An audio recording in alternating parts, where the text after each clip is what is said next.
오늘 우리는 창세기 25장 말씀을 가지고 오늘 특별히 어버이 주일이기 때문에 행복한 가정 그리고 슬픈 이야기, 행복한 가정의 슬픈 이야기라는 제목으로 저와 여러분들의 은혜를 나누기로 원합니다. 행복한 가정의 슬픈 이야기가 매치가 안 되는 것 같기도 합니다. 오늘 우리는 믿음의 조상들인 아브람, 이삭, 야곱의 이야기를 하면서 특별히 우리가 창세기 25장은 제가 여태까지 25장 본문을 가지고 설교한 적이 없어요. 그다음에 창세기 25장 본문을 가지고 설교를 들어본 기억도 거의 없습니다. 창세기 25장 본문을 해석해놓은 책들도 거의 보지 못한 것 같습니다. 그 이유는 창세기 25장이 아브라함의 인생의 결론임과 동시에 아브라함의 민낯을 보여주고 있기 때문에 그렇습니다. 아브라함의 민낯, 그리고 이삭의 민낯, 그리고 이스마엘의 이야기가 거기에 등장합니다. 자, 창세기 25장에 보면 아브라함이 늙은 나이에 후처 그드라를 취해서 아이들을 6명 낳았다는 이야기를 언급합니다. 하나님께서 아브라함을 부르시면서 내가 너로 큰 민족을 이루겠다 약속하신 그 약속은 오직 이삭을 통해서만 성취됩니다. 이삭을 낳기 전에 이스마엘을 낳았는데 이스마엘도 아니에요. 약속의 자녀는 하나님이 주셨는데 아브라함이 왜 후처를 취했는지 성경은 그냥 언급해놓고 기술해놓고 그것으로 끝입니다. 자, 아브라함의 언약 이야기 속에 등장하는 이 창세기 25장의 이야기는 행복한 가정의 축복받은 이야기일까? 슬픈 이야기일까? 그 뒤에 보면 이스마엘 이야기가 나옵니다. 이스마엘 족보가 나옵니다. 이스마엘 족보는 역시 행복한 이야기일까? 슬픈 이야기일까? 판단은 여러분들의 몫입니다.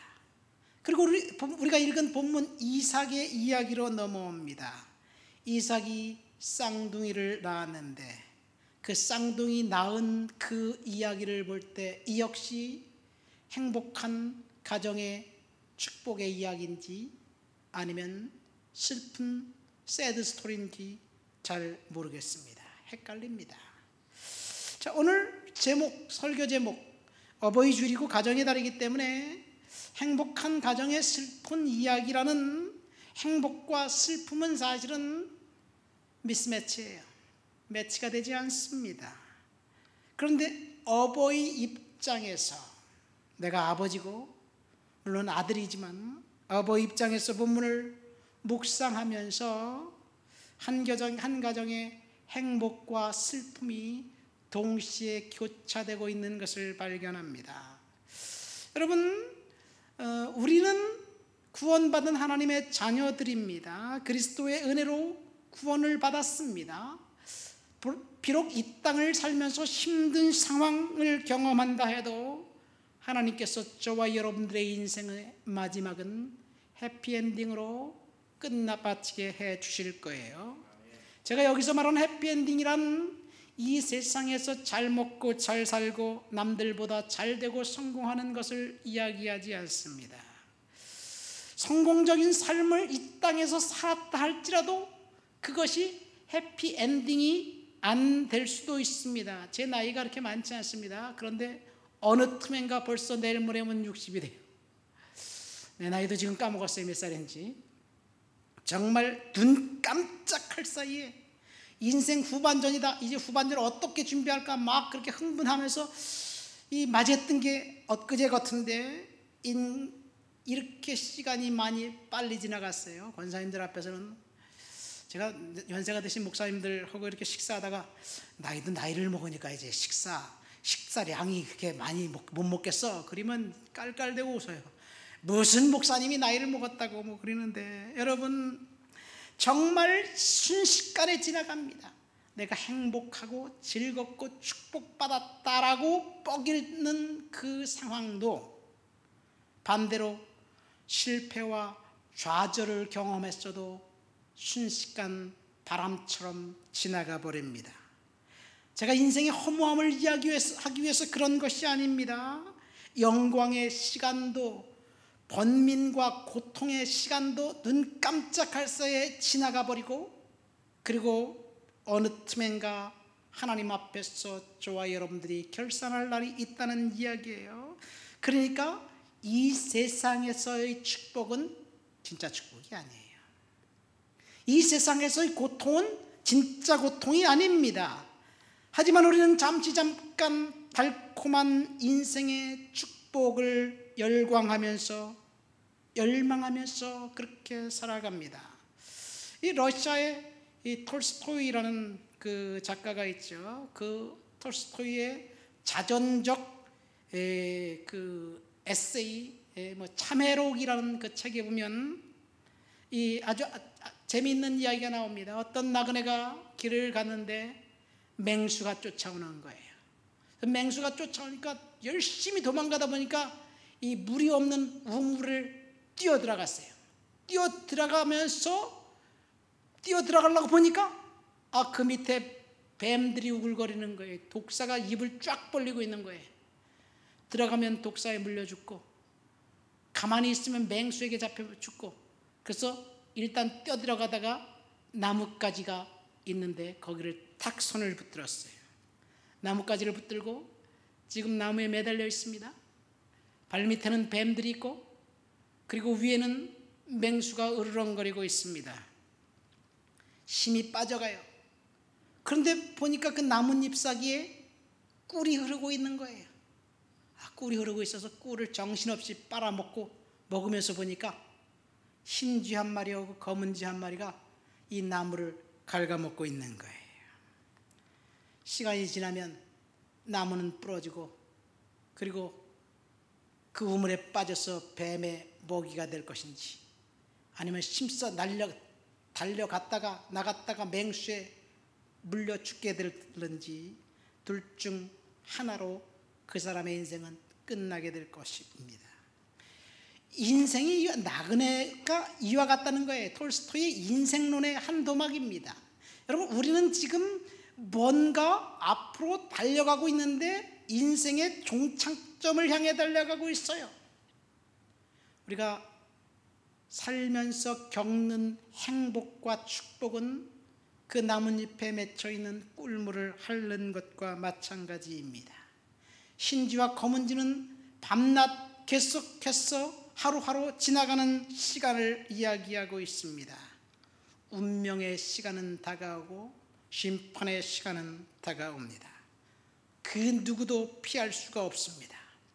우리에게 영혼이 주어졌고, 그리고 인간은 누구나 다 사망이라는 종착점에 이르렀을 때, 그때 어떤 사람은 특별한 장소에 가서 하나님을 예배하게 될 것이고, 어떤 사람은 특별한 장소에 가서 고통 속에 임하게 될 것입니다. 그러니까 이 세상의 축복도 잠깐이고 저주와 불행도 잠깐입니다. 이것을 물리학적으로 보면요, 엔트로피라고 이야기합니다. 물리학에는 두 가지 법칙이 있어요. 첫 번째 법칙은 에너지의 총량은 변하지 않는다. 두 번째 법칙은 엔트로피 증가의 법칙이라고 해서 이 세상은 점점 더 나빠지는 방향으로 가고 있다, 그 얘기예요. 그런데 진화론에서는요, 이렇게 이야기합니다. 새로운 에너지가 계속해서 생성되고, 그리고 새로운 질서로 진화된다는 이야기예요. 강한 에너지를 가진 강한 놈만 살아남는다는 이론이에요. 이것이 적자 생존이라는 말입니다. 강한 것은 살아남고 약한 것은 죽는다. 그런데요, 사실은 그 반대예요. 강한 것은 소멸하고 약한 것은 살아남습니다. 산에 맹수들이 우글우글 거린다면 어떻게 되겠어요? 맹수들이 서로 잡아먹다가 사나운 맹수들은 이제 종족을 보존할 수 없을 만큼 사라집니다. 그런데 토끼와 같은 초식동물은 엄청나게 번식하는 거예요. 약한 것은 남고 강한 것은 사라져요. 그래서 공룡들, 강한 공룡들이 지구상에 흔적조차 없이 사라졌지 않습니까? 생물학에서 강한 것은 살아남게 된다는 적자 생존의 원리는 연력학 1법칙인 물리학의 에너지 보존 법칙과 위배됩니다. 사실은요, 에너지가 예를 들어서 그거예요. 나무를 불을 태우면 나무는 없어지고 재만 남지요. 근데 나무에 갖고 있었던 그 성질과 에너지는 재 그스란히 남아있는 거예요. 그래서 또 다른 나무로 다른 나무에 거름이 되는 거예요. 이것이 엔트로피 증가의 법칙입니다. 우리가 늙는 것은요, 우리 인간의 몸이 점점 후패해지는 거예요. 점점 나쁜 방향으로 가는 거예요. 그렇지만 나쁜 방향으로 가서 우리가 결국은 죽지만 우리 인간의 에너지는 이 지구상에 그대로 남아있다는 것이 바로 연력학 1법칙과 2법칙입니다. 그러니까 물리학에서 이미 성경을 증명하고 있습니다. 인간이 늙어 없어지지만 형태는 바뀌지만 결국 심판대 앞에 서 있게 되어 있다는 것, 이것이 과학을 통해서 성경을 증명한 것입니다. 만약 하나님이 이 우주에 없다면 이 우주는 무질서만 있을 뿐이에요. 하나님이 계셔서 무질서를, 혼돈을, 그리고 이 흑암을 생명과 질서로 바꾸셨어요. 하나님의 창조의 입김이 불어넣자 원래는 엔트로피 상태였는데, 무질서한 상태였는데 새로운 창조의 질서가 생겼습니다. 이제 우리 행복한 가정, 우리 이삭의 가정 이야기로 한번 들어가 볼까요? 오늘 보면 20절, 21절 말씀을 보십시오. 거기에 뭐라고 쓰여 있습니까?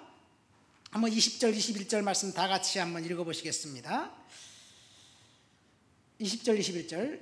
이삭이 40세에 리브가를 맞이하여 아내를 삼았으니 리브가는 바담 아람 족속 중 부델의 딸이요 아람 족속 중 라반의 누이였더라. 이삭이 그의 아내가 임신하지 못함으로 그를 위하여 여호와께 간구하매 여호와께서 그의 간구를 들으셨으므로 그의 아내 리브가가 임신하였더라. 여기 보니까 이삭이 40세에 리브가와 결혼했는데 20년 동안 자녀가 없었어요. 당황스럽습니다.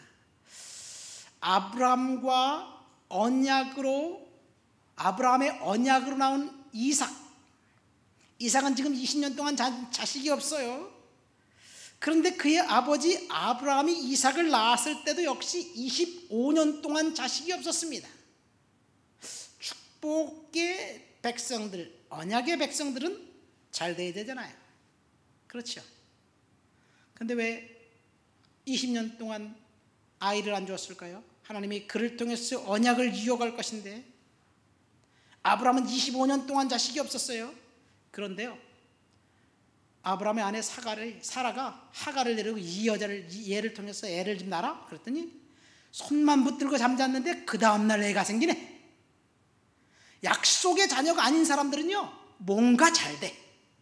근데 약속의 백성들은 뭔가 안 돼요. 그럼 뭐가 축복일까요? 그러니까요, 진짜 축복은 늦게 찾아온다는 얘기예요. 진짜 축복은 인내와 고난의 시간이 필요하다는 거예요. 이것이 행복한 가정의 비밀 첫 번째입니다. 뭐가 행복한 가정이냐? 고난이 있는 것이, 환난이 있는 것이, 그것이 하나님이 함께 하신다는 이것이에요. 그래서 여러분, 우리가 고난을 당하고 있다면 내가 원하는 일이 지금 내가 원하는 시간에 하나님이 주시지 않는다면 그것은 하나님이 우리를 버리신 것이 아니라 행복한 가정의 비밀, 축복의 비밀이라는 사실을 믿으시기를 예수님의 이름으로 축원드립니다. 내가 원하는 대로 일이 작동되지 않습니다. 그때 하나님께서 저와 여러분들의 인생 가운데 개입하고 계시다는 사실이에요. 내가 원하는 대로 일이 진행되면 그건 내가 하는 거지만 내가 원하는 대로 일이 진행되지 않으면 그것은 우리로 하여금 인내하게 만들고 하나님이 개입하는 시간이에요. 이삭을 보세요. 문제가 생겼습니다. 그래서 하나님께 기도했습니다. 그랬더니 하나님이 기도를 응답해 주셨어요. 본문 20절에 보면 20몇 절인가요? 20절에 보면 21절이네요. 이삭이 하나님 앞에 기도했더니 아이를 주었다. 그렇게 기도했더니 금방 응답이 온 것 같아요. 근데 사실 26절에 보니까요, 이삭이 기도했더니 20년 후에 응답이 임했다. 말이 됩니까 이게? 이것이 하나님께서 지금 행복한 가정의 첫 번째 비결이라는 이야기예요. 사실 이삭이 한 번 기도했더니 그 즉시 응답하신 것이 아닙니다. 무려 20년간 하나님은 그로 하여금 매달리게 했고, 그리고 그로 하여금 하나님을 찾게 만들었고, 그리고 때가 되니까 26절에 쌍둥이 형제를 20년 후에 낳게 되었다는 얘기예요. 어떤 사람은 하나님 앞에 작정하고 금식하면서 40일간 기도를 해요. 40일이 다 지났는데 하나님이 응답을 안 해주네. 어떡하겠어요 그러면? 낙심하지요. 하나님이 40일간 내가 작정하고 금식했으면 반드시 들어주셔야 되나요? 사실 기도라는 것은요, 하나님의 마음을 바꾸어서 하나님께서 계획을 철회하고 빨리 응답해 주시는 것, 그것이 기도 응답일까요? 물론 그렇게 하실 수도 있어요, 하나님은. 그러나 사실은요, 기도는 하나님의 마음을 바꾸는 것이 아니라 내 마음을 바꾸는 거예요. 40일간 금식하며 기도할 때 하나님 앞에 기도하고 귀를 열고 하나님 나에게 응답해 주옵소서 기도할 때 하나님 분명히 무슨 말씀을 주신 것이 있어요. 근데 나 자신은 수정하거나 돌아서거나 그 다음에 정결하거나 거룩하거나 회복하거나 그럴 의향이 전혀 없으면서 하나님께만 달라고 했다는 것, 그것은 사실 하나님을 만홀히 여기는 거예요. 여러분, 문제가 있다는 것은, 그것은 특별히 가정에 문제가 있다는 것은 살아있다는 증거입니다. 과거를 한번 생각해 보세요. 여러분, 과거에 어떤 것들이 기억에 남아있나요? 행복하고 즐거웠던 순간이 기억에 남아있나요? 아니면 고통스러웠던 그 상황들이 더 머릿속에 남아있나요? 사람들은요, 대부분 고통스러운 상황들을 더 잘 기억해요. 왜냐하면 내가 이겼기 때문에. 그래서 남자들은 군대 얘기를 하는 거예요. 연세 많으신 분들은 일사후퇴 때 이야기를 하는 거예요. 그러면서 그 추위에 정말 고생했던 이야기를 합니다. 대부분의 가정도 문제가 있을 때는 온 가족이 합심해서 하나가 됩니다. 그리고 문제를 이기려고 안간 힘씁니다. 문제가 없고 쓸 것이 많고, 그리고 자녀들이 원하는 대로 돈을 넉넉하게 줄 수 있는 풍족한 가정, 행복한 가정인 것 같지만요, 제가 나이를 하는데 제 나이 또래가 지금 이제 내일 모레면 60이에요. 제 나이 또래, 저보다 한 조금 나이 많은 사람들, 이 사람들의 이야기를 공통적으로 들어보면 이거예요. 대학 다닐 때 돈이 없어갖고 쩔쩔매면서 알바하면서 학비 융자 받아가면서 그렇게 공부하는 사람들은 정말 시간이 없어요. 공부할 시간이 없어요. 근데 그렇게 공부를 하는 거예요. 열심히 살아요. 근데 아버지가 부자야. 집에 돈이 많아. 그래서 용돈을 풍성풍성하게 써. 자가용을 끌고 다녀. 대학생이지만. 그런 아이들은 돈 많아서 학비 융자 받을 생각 없어요. 돈 많아서 알바하지 않아요. 시간 많이 남아들어요. 시간 많이 남아드는 그 시간에 공부하나요? 알바하면서 짬을 내서 열심히 하는 사람들은 그 촌음을 아껴가면서 공부하는데, 모든 것이 넉넉한 사람들은 시간이 남아더라도 공부하지 않아요. 그리고 한 20년, 30년, 40년이 지나가 보면 대학 시절에 그렇게 정말 시간이 없어서 돈이 없어서 쩔쩔매면서 살았던 그 사람들은 3, 40년이 지나니까 성공적인 인생을 살아가는데, 대학 시절 부모님 돈으로 탱자탱자했던 사람들은 40년 후에도 부모님 돈으로 탱자탱자하고 있어요. 대부분이 그래요. 대부분이. 그러니까요, 고난, 고생이 축복이에요. 문제는 고난은 행복으로 그리고 축복으로 초대하는 출발입니다. 이것이 행복한 가정의 비밀 첫 번째. 그래서 부모인 우리가 돈이 많지 않아서 자녀들에게 뭔가 좀 해줄 수 없다라고 생각하는 것, 그것 때문에 여러분 낮은 자존감을 갖고 있을 필요성은 없어요. 내가 돈은 물려주지 못하더라도 건강한 정신과 믿음만 아이들에게 물려주면 그것이 자녀들이 성공적인 인생으로 살아갈 수 있는 동인이 됩니다. 두 번째 행복한 가정의 비밀, 두 번째는 기도하는 부모를 둔 가정이에요. 이삭을 보세요. 기도했습니다.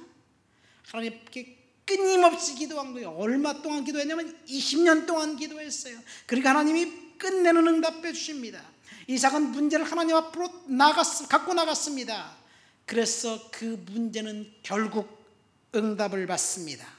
하나님께 뭐라고 기도했나요? 아들을 달라고 기도한 거죠. 23절 말씀 보세요. 우리 한번 23절 읽어볼까요?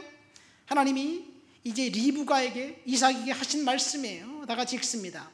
여호와께서 그에게 이르시되 두 국민이 내 태중에 있구나.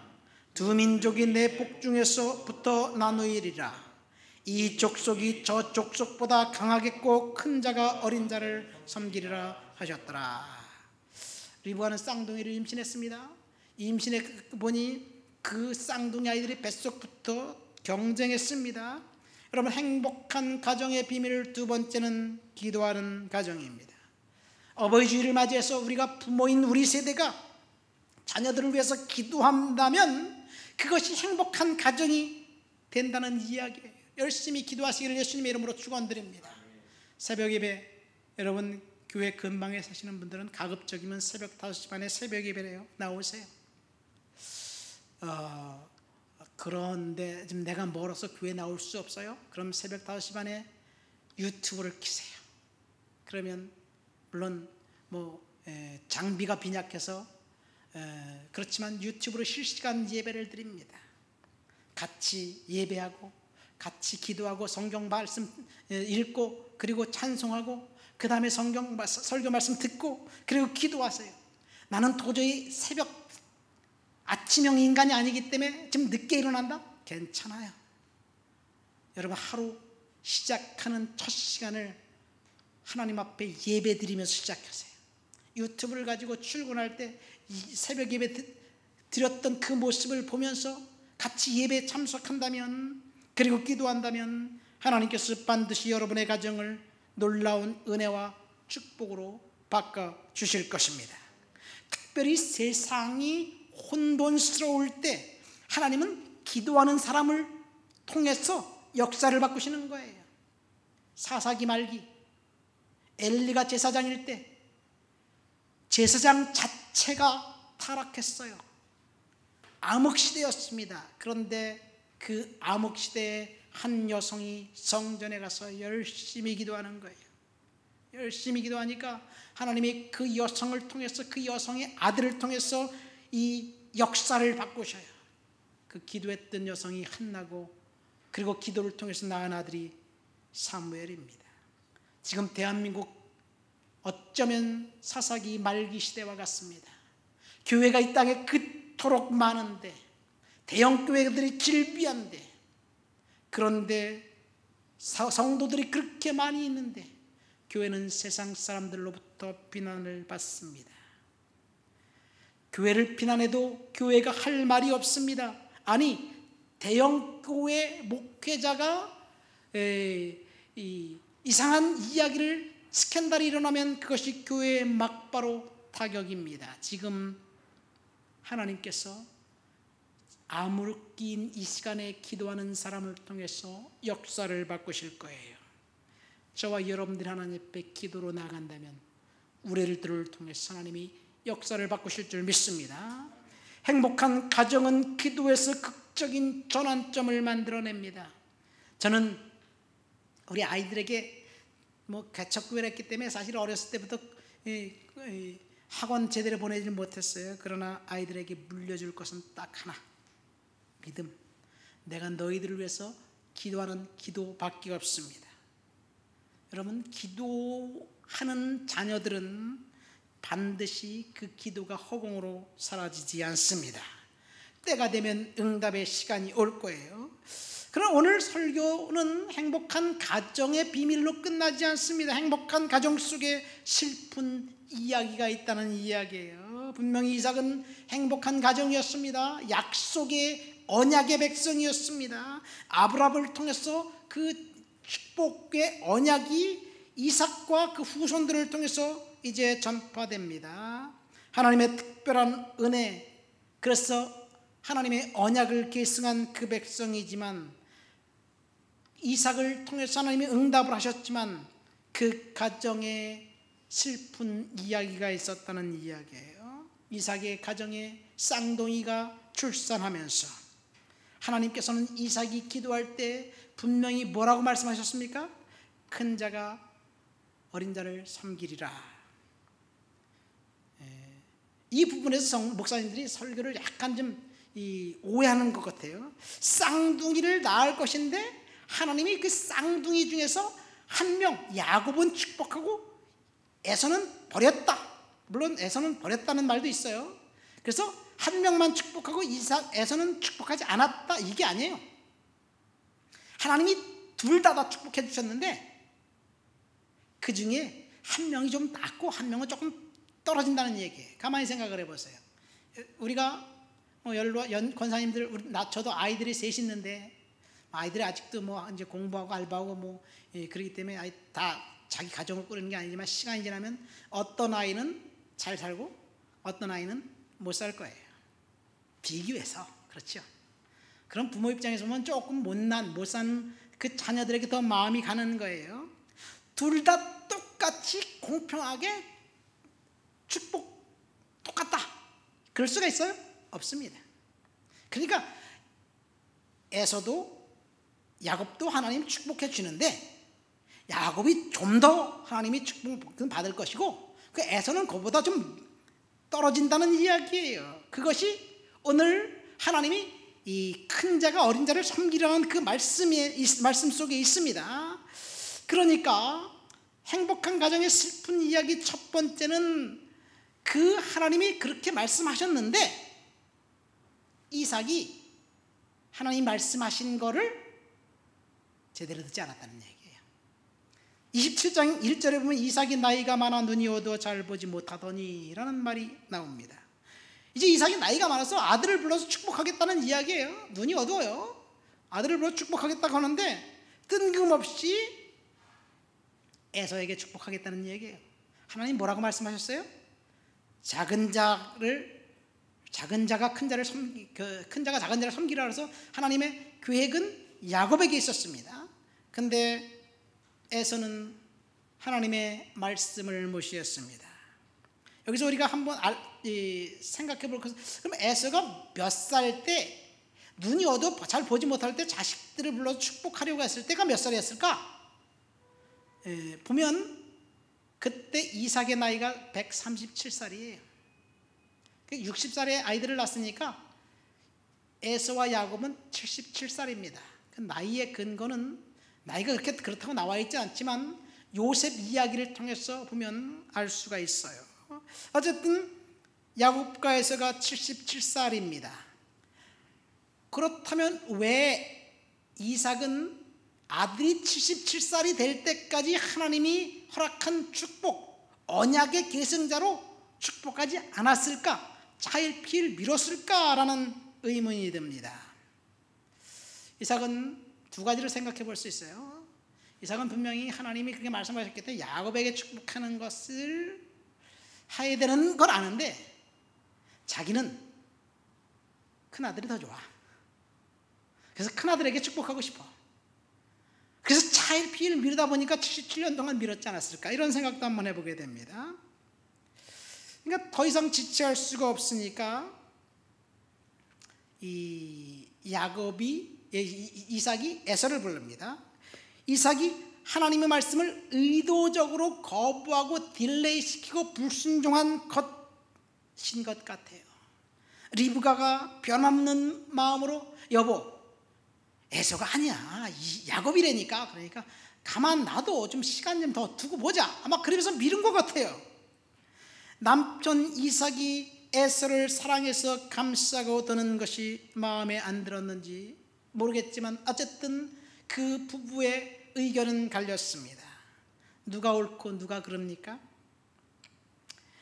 하나님의 뜻에 의해서 에서에게 축복하는 것이 아니라 자기가 원하는 것을 축복했다는 얘기예요. 이삭은 완고했습니다. 자식이 사랑하는 에서에게 축복하려고 했습니다. 그래서 시간 끌기가 무려 77년간 걸렸던 것 같아요. 또 다른 추론은 정반대입니다.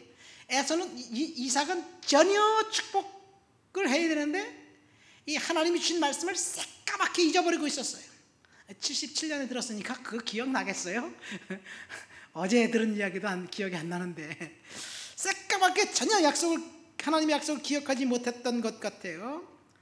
그래서 이삭은 주저없이 에서에게, 야 에서야, 사냥해서 고기를 갖고 와라, 내가 너에게 축복하겠다, 주저없이 이야기했어요. 그때 아마 리브가는 자기 옆에 있었을 것 같아요. 그리고 야곱은 나가 있었고, 리브가가 만화책에, 어렸을 때 제가 쓴 만화책에 보니까 그 남편이 에서를 불러서 막 얘기하는 걸 장막뒤에서 이렇게 듣더라고요. 그건 아닌 것 같아요.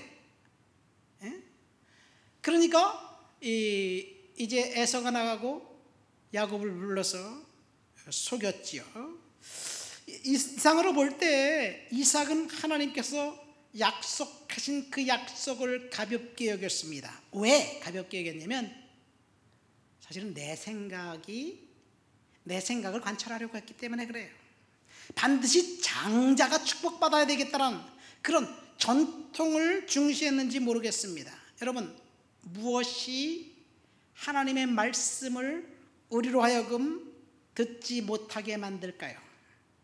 이삭처럼 우리의 생각과 우리의 계획이 하나님의 뜻과 배치된다면, 다를 때 우리의 생각을 내려놓을 수 있는 용기는 그럼 어디서 올까요? 때로는 상황이 우리를 순종하지 못하게 만들 수도 있습니다. 하나님의 말씀에 순종하려고 보니까 욕심이, 탐욕이, 욕망이 그것을 순종할 수 없게 만들어요. 여러분, 순종이란 건 뭐냐면요, 파리 루블 박물관에 가면 모나리자라는 그림이 있어요. 모나리자 다 우리 알죠? 근데 모나리자가 굉장히 유명한 그림이에요.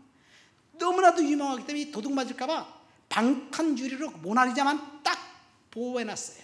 그 이유가 뭐냐면요, 모나리자를 그린 레오나르도 다빈치가 모나리자를 그리기 위해 시체를 10번이나 해본 거예요.